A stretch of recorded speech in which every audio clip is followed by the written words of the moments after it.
Hey, Derek Sheridan from Rust Belt Basketball Coaches Network. I want to show you a deep sideline or deep baseline out of bounds play that we stole from Terry Shadle, who was the head basketball coach at Sylvania Northview, located in Sylvania, Ohio. And Northview is also a member of the Northern Lakes League, and the NLL is one of the best basketball, football, and baseball conferences in the great state of Ohio. Coach Shadle was a very difficult coach to prepare for.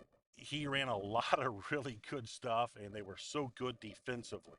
His kids played hard, my goodness, but he had a lot of things that were really difficult for us to guard.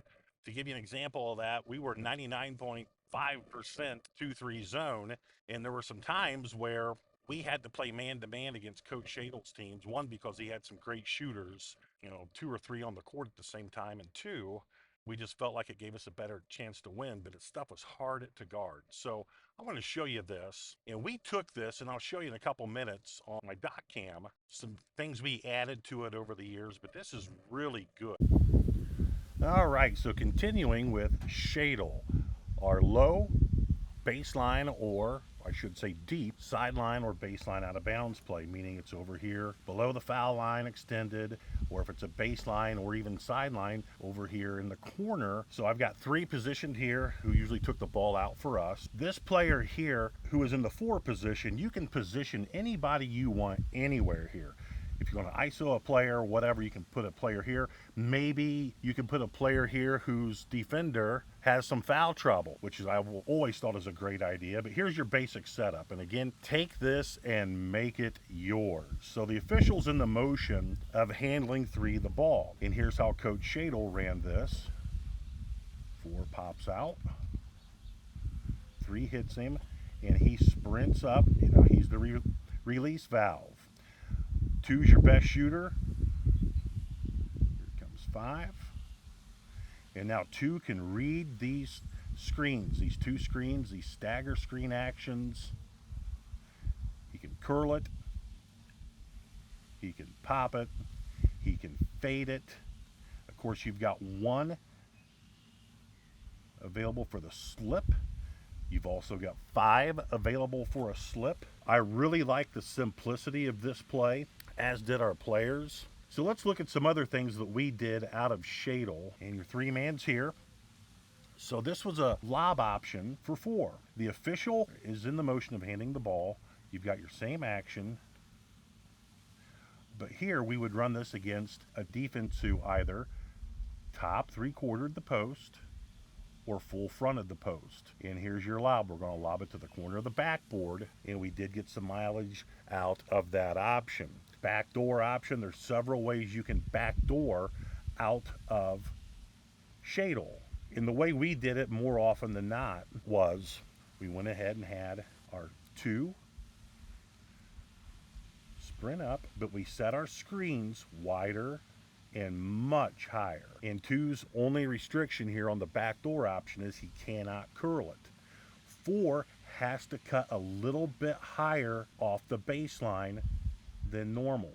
And then there's your standard give and go from 4 to 3. And we got some baskets and big games off that action. A fake sweep, or commonly now called dribble handoff, or there's a bunch of different names for them. We called them sweeps because they reminded us of football. We always had a lot of football players on our teams. So here's a fake sweep. In this play, we saw an action very similar to this win a game at the buzzer in one of the biggest games in Ohio high school basketball this past season. 4 has to cut up a little bit higher off the baseline. And on the sweep action, 2's cutting to the corner. We're going to go ahead and have 1 and 5. 1's going to flare for 5. You could switch these 2 people in this role if that suits you best, but we want to empty out the area from the midline to my right. 3 hits 4, and he comes in, and here's your dribble handoff. But 4 keeps it, pivots, and takes the ball to the basket. And you see a lot of universities running that fake sweep action. CTS for us was an acronym for curl the screen. 4 makes his cut. We hit 4. Here comes 1. Here's your safety valve. Here come your screens. And curl the screen. 2 is going to curl and screen for 5. And now 5 either gets a lay-in or is posted up. You could also run this for 1. And Jerry Sloan, when he was the head coach of the Utah Jazz, ran the lug nuts off of that CTS, curl the screening action. Flaring, we lost a shot at the buzzer from the low sideline against our arch rival one year, and we could also run this against zone. So here is your flaring option. You've got 4 making his standard cut. You can also backdoor that as soon as the weak side gets emptied. We hit 4. 1 is going to screen, and 5 is going to screen. And 2 has to curl it this time, no matter what. And then here's your flare. 1 screens for 5 in this scenario. And again, you can put these players wherever you wish. And we threw it over the top. We needed 3. We got the shot, but unfortunately it didn't go in. But in our program, if we got the shot off in a special situation scenario, no one was allowed to hang their head. And we've talked about ISO. You can put anybody you want here. And in an ISO scenario, let's say X4 has picked up 2 fouls in the early second quarter. Here's your 3 with the ball. In your ISO, we're going to again have 2 slide to the corner, and 1 and 5, all they're going to do, 5 is going to tighten in, and 1 is going to tighten in a little bit. 4's cut, and now as 3, he's your safety valve. 4 is going to face up if he drives the ball baseline. You've got your 2-man here now who's available for that.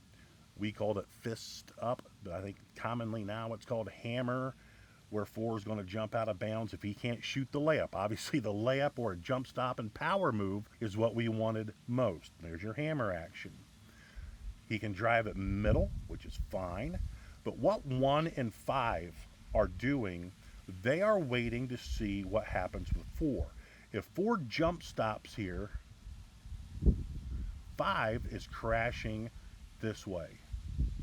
And in this scenario, we've got 1 here. He is going to crash this way because we felt like you get a better offensive rebounding advantage coming in from the top to the bottom versus from the corner.